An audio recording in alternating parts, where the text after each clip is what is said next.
are the biggest mistakes you can make as a beginner surfer? Are you kidding me? That's the entire raison d'etre of the Wipeout Weekly. You can't distill this into a listicle or a podcast episode, even if Surfer Mag believes so. Welcome to the Wipeout Weekly, the daily podcast for beginners, wannabe surfers, and seasoned wipeout enthusiasts. No hype, no filler, just the highs, lows, and honest truth about learning to surf and finding your place in surf culture. I'm your host, Suze Wilson. Let's go out.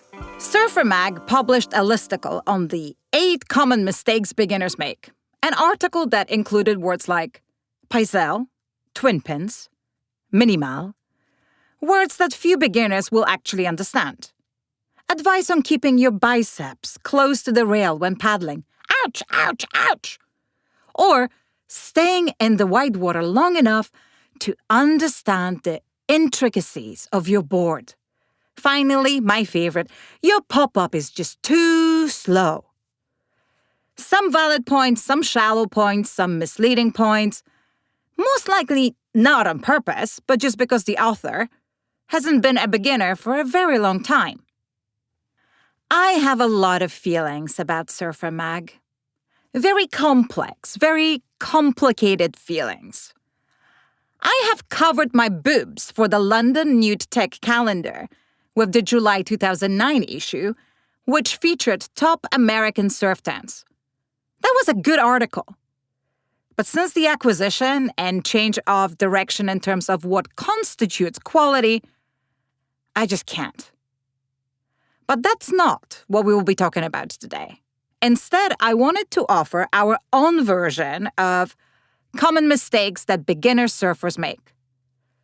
That is going to be different from yet another listicle that is so all over the place that you just know it was written for SEO purposes only.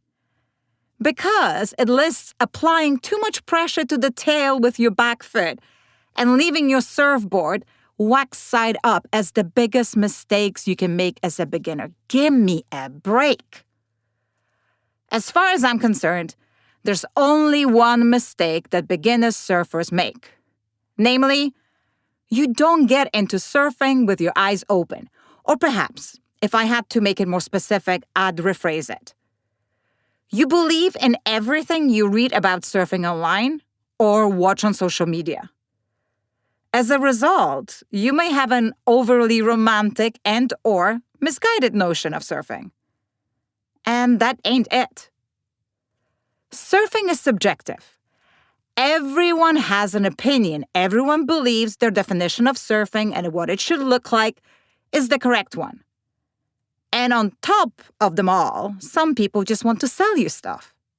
Plus, surfing is plagued with ambiguity. There is no manual, no entry exams.